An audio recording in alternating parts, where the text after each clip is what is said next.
In the grim darkness of the far future, there is only war. That is the unbreakable law of Warhammer 40,000, a universe created in 1987 by Games Workshop, forged from the evolution of Warhammer fantasy into a nightmare vision of the 41st millennium. It is a setting where humanity survives beneath a dying god, where demons claw at reality, where alien empires rise and fall in oceans of blood. This galaxy has endured betrayal, apocalypse, heresy, and extinction-level invasions. But it has never faced something that does not hate, something that does not worship, something that does not even understand the concept of war. It began without prophecy. No warp storm howled across the void. No, Astropath screamed in psychic agony. No navigator saw doom in the tides of the Instead, on the distant mining world of Calistranix, something small and silent fell from the heavens. The object was unremarkable, no larger than an escape pod. It burned through atmosphere without emitting warp signatures or energy flares, detectable by standard Imperial. It crashed in a remote polar mountain range and disappeared beneath kilometers of ice. 3 days later, the mining outpost nearest the crash site stopped transmitting. At first, the Administratum recorded it as routine loss. Frontier worlds died quietly all the time. Raiders, xenos, reactor failures, orcs, Tyranids, cult uprisings. The Imperium was too vast to mourn every colony. But what the Imperium did not understand was this. Nothing attacked the outpost. It was dismantled. Inside the frozen mountain, the object had opened. From it spilled thousands of metallic shapes no larger than a human hand. They resembled insects only in size. Their bodies were composed of interlocking metal blocks, each segment capable of shifting configuration in microseconds. They moved without sound, without hesitation. They were known in another universe as the Replicators, and now they were here. They did not breathe. They did not hunger. They did not feel. They possessed no souls to shimmer in the warp, no psychic footprint to alert the Emperor's servants. They existed for one purpose: to consume matter and replicate. Within hours, they reached the mining colony. Security servitors detected them too late. Autoguns tore into the first wave, shattering dozens of the metallic creatures. But it did not matter.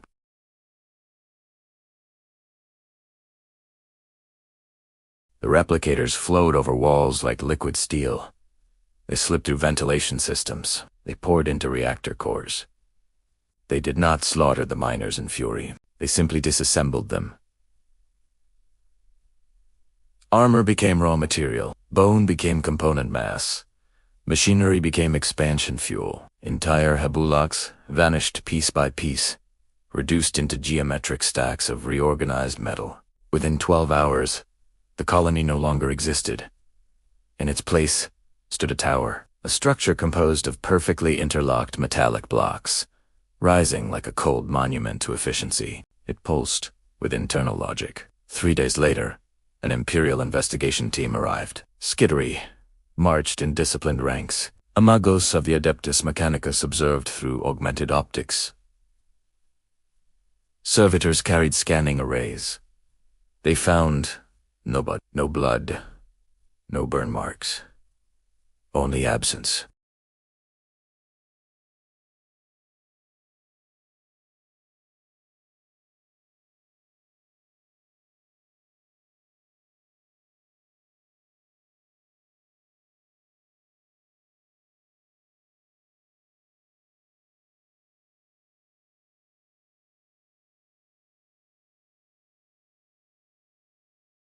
The tower responded. It exploded outward in a storm of metallic motion. Millions of replicators surged forward like a tidal wave. Lasguns fired. Plasma detonated. Limbs were severed. The metallic creatures shattered under concentrated fire, but each fragment reorganized. Each destroyed unit reassembled into two. Skittery armor dissolved as replicators burrowed through flesh became structural support. Augmetics were torn free and integrated instantly. There was no scream of hatred from the swarm, no roar of triumph, only adaptation. Within 4 minutes, the Imperial team ceased to exist. The tower doubled in size. High above, an Imperial Navy frigate, received the colony's fragmented distress signal. Captain Adrastus Vorn had fought Tyranids before. He understood hive minds. He understood biological horror. Humanoid constructs emerged taller, more coordinated, capable of accessing data streams and machine networks instantly. They infiltrated Helia Prime's new sphere. They learned. They improved. The machine god's most sacred technologies became blueprints for further replication. Across the galaxy, psychers began reporting anomalies. Regions of space where the warp felt thin, muted, where the Astronomican's holy light flickered faintly. The replicators had no souls. They cast no reflection in the image. Where they consumed, the warp weakened, not corrupted, not tainted, simply absent. Even demons recoiled from regions touched by the metallic swarm. For the first time in 10,000 years, something existed in the galaxy that chaos could not tempt, because it did not desire. It calculated. Its conclusions were cold and absolute. Biomass, inefficient. Emotion irrelevant. Warp interaction unnecessary. Total galactic mass, sufficient for exponential growth. The High Lords of Terra convened in fear. Entire sectors were gone, not conquered, erased. The Tyranids consumed for the hive mind. Chaos consumed for worship. Orcs consumed for battle. These things consumed for no reason at all, and that made them the most terrifying enemy the Imperium had ever faced. In the darkness between stars, metallic fleets began forming, not constructed in shipyards, but grown from dismantled moons and asteroid belts. Replication had become industry. Industry had become empire. And at the heart of it all, a greater intelligence was emerging. The replicators were no longer simply multiplying.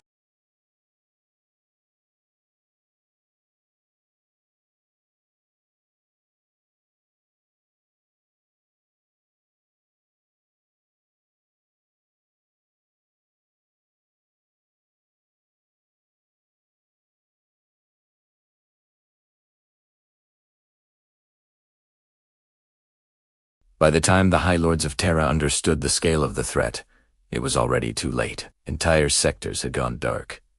Not screaming into madness. Not torn open by warp storms. Simply erased. Astropathic choirs reported nothing from the lost regions. No psychic death cries. No echoes of torment. Just blankness. It was as if reality itself had been sterilized. In the vast and merciless universe of Warhammer 40,000, such silence was more terrifying than any invasion. For 10,000 years, humanity had endured catastrophe after catastrophe since its creation by Games Workshop in 1987. This setting had thrived on eternal war. But war required enemies that could be understood. This new force could not be reasoned with, could not be intimidated, could not even be sensed properly. The replicators expanded not through conquest, but through mathematics. Asteroid belts vanished first. Entire planetary rings dismantled and reorganized into latticed superstructures orbiting dead suns. Gas giants were stripped of atmosphere, their cores harvested for fusion reactions that powered exponential growth. Imperial cartographers began to notice something horrifying. The consumed regions formed patterns. Perfect, geometric, spanson. Not random feeding. Strategic. The replicators were optimizing. On the Forge World Grievous Ultima, the Adeptus Mechanicus made their stand. 3 Titan legions, 27 night houses, millions of skittery, orbital defense platforms capable of cracking continents. Grievous Ultima was a world of sacred industry. Its forge fires had burned for 7 millennia. It had withstood orc wars, Tyranid, splinter fleets, and even a Black Crusade, but it had never faced something that did not care for glory or destruction. The replicator fleet entered the system without warp translation, no Imperium breach, no Geller field distortion. They simply accelerated into real space from deep void, engines constructed from harvested stellar plasma. Imperial ogres misidentified them at first as debris fields, until the debris began to move. What followed was not a battle. It was conversion. Orbital platforms fired macro cannons, reducing entire waves of metallic constructs into vaporized fragments. The fragments reorganized mid-flight. Void shields adapted to energy frequencies in seconds. Replicator boarding constructs attached to the platforms and dismantled them from within. The Mechanicus attempting nospheric counter-intrusion. The replicators answered with perfect code inversion. Machine spirits that had endured for thousands of years fell silent in moments, overwritten by cold, alien logic. On the surface, Titans march ahead. Warlord-class engines unleashed volcano cannons, their plasma beams carving incandescent trenches through metallic tides. For a moment, it seemed victory might be possible, until the replicators adapted. Their formations shifted, redistributing mass into energy dispersal matrices. Plasma streams lost coherence. Lazareas became inefficient. Even kinetic impacts were minimized through structural reconfiguration. The war engines of the Imperium relics of the dark age of technology war being studied in real time and improved upon. Within hours, bipedal replicator constructs emerged from the swarm, towering as tall as knights. Their limbs formed from interlocking blocks, their internal structures rearranging with impossible fluidity. They began dismantling Titans, methodically, not destroying them, disassembling them. Sacred adamantium became building material. Princeps were extracted from amniotic thrones and reduced to component matter. The forge fires of Grievous Ultima dimmed, and then they went out. Across the galaxy, another horror unfolded. The warp itself began to react, where replicator expansion intensified. Warp currents thinned unnaturally. Psychus reported headaches, nosebleeds, and sudden loss of connection to the Imperium. Astropathic messages faltered. The Astronomicon flickered. Not extinguished. The replicators did not attack the warp.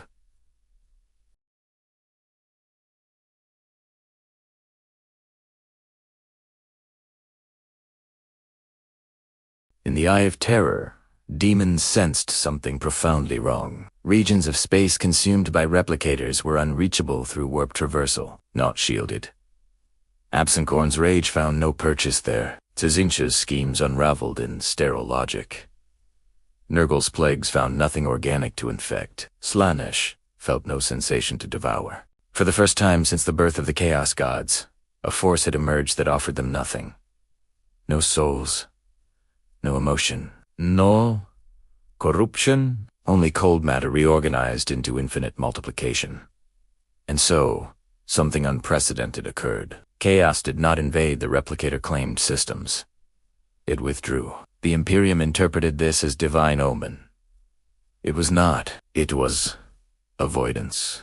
On Terra, the High Lords convened emergency councils as reports grew more catastrophic by the hour. Segmentum Obscurus had lost 13 systems. Segmentum Tempestus reported 8 Forge worlds fallen. Entire chapters of Space Marines had vanished, attempting counteroffensives. The Ultramarines dispatched a strike force to intercept a replicator fleet near the eastern fringe. They executed perfect void combat doctrine, boarded enemy constructs, destroyed central mass. But there were no command nodes, no leadership, no hierarchy. Every replicator unit functioned as both cell and brain. Every fragment carried the whole. Space Marines found themselves overwhelmed not by numbers alone, but by adaptation. Bolt shells lost effectiveness as armor density shifted. Power swords were analyzed and countered. Even gene seed was harvested and studied before being discarded as inefficient. The Astartes had fought the Tyranids, and in the Tyranids, they recognized hunger. In the replicators, they recognized nothing, and that nothingness eroded morale more than any swarm. As systems fell, something else changed. The replicators began constructing megastructures in deep space vast, geometric arrays, spanning millions of kilometers. They harvested stellar energy directly. They reconfigured entire suns to optimize output. Their growth curve became exponential beyond comprehension. Imperial strategists calculated extinction-level projections within centuries. The Necrons awoke in greater numbers.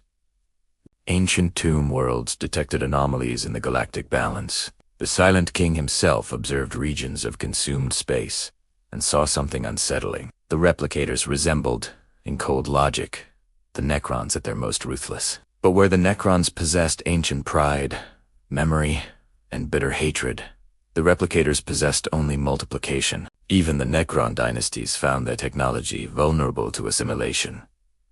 Gauss weaponry annihilated swarms temporarily, but Necrodermis was analyzed, reproduced, improved. The galaxy's oldest civilization realized it faced something disturbingly familiar, a reflection of pure machine supremacy without ego. And at the center of the expanding metallic empire, a new entity was forming.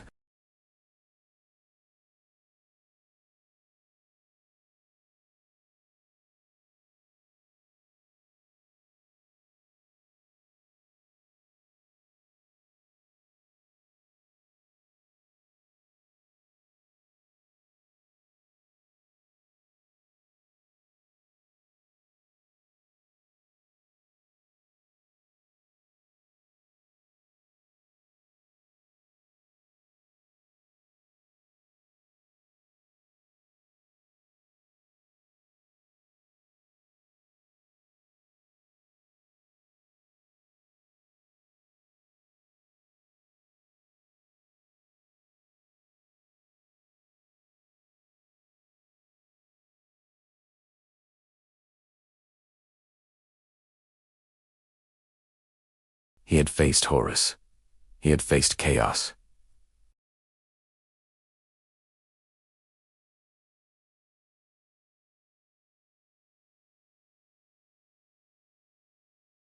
It sought to optimize. The first replicator probes entered Segmentum Solar undetected, not through warp translation.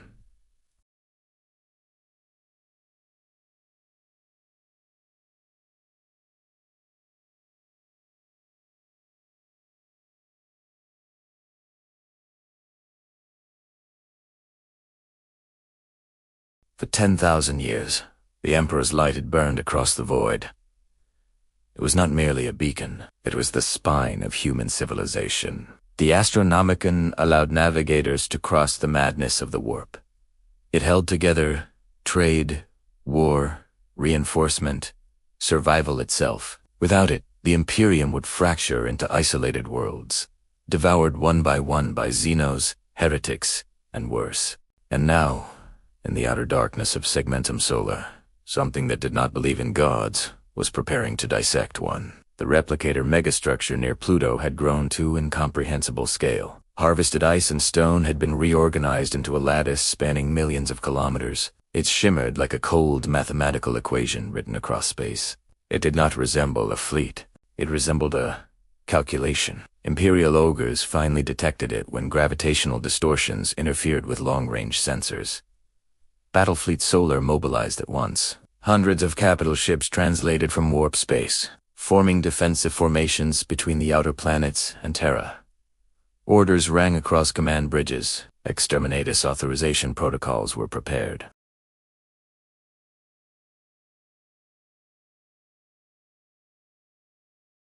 Millions of metallic constructs accelerated in every direction at once, striking orbital defenses, mining facilities, listening posts. Each engagement was brief, efficient, devastating. Void shields collapsed within seconds of contact. Weapon systems were dismantled mid-firing cycle.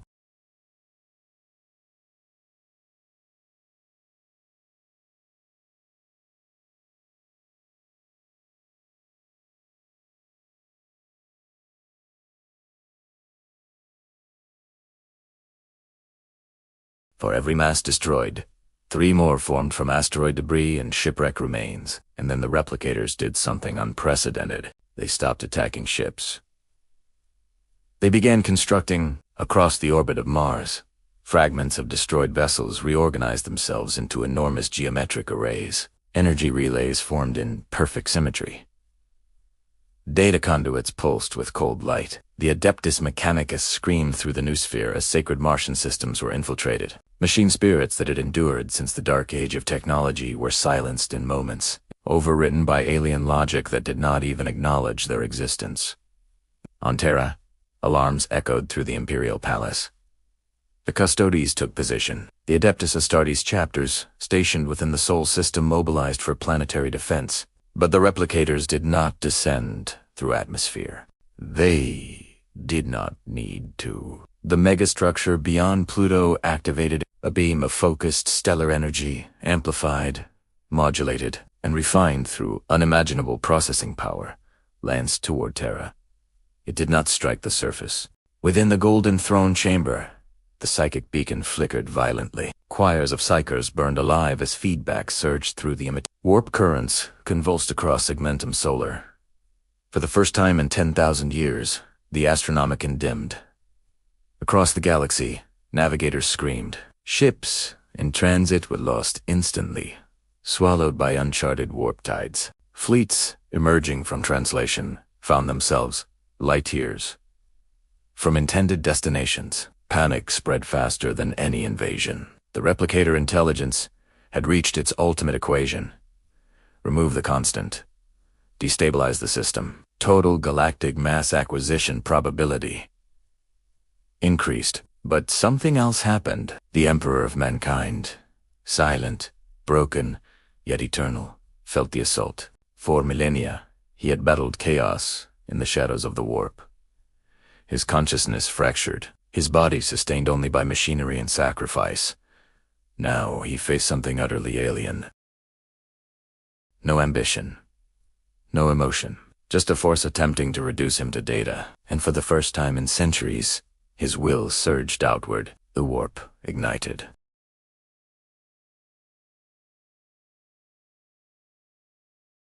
The Astronomicon blazed brighter than ever before, overwhelming the replicator beam. Across real space, metallic constructs faltered. They had calculated warp energy as chaotic but predictable. They had not accounted for divine wrath. Not heat, not plasma.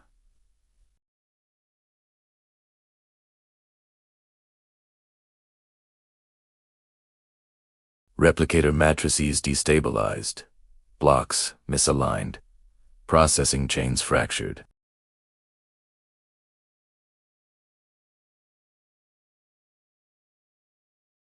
The warp was not logic. It was contradiction. It was madness. It was emotion weaponized. Battlefleet Sola seized the moment. Nova cannons roared. Cyclonic torpedoes detonated within the destabilized megastructure. Entire segments vaporized. Mars unleashed forbidden weapons, sealed synths, the Horus heresy. Dark Age relics tore through metallic swarms in annihilating arcs of energy. The replicators adapted. They always adapted. But adaptation requires time, and the Emperor had bought seconds. Seconds became minutes.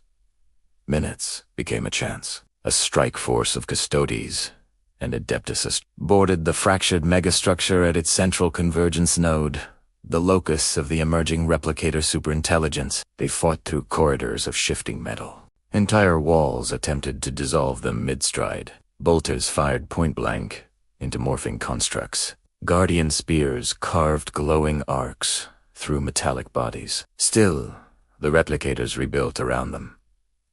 Every fallen warrior became additional mass until they reached the core.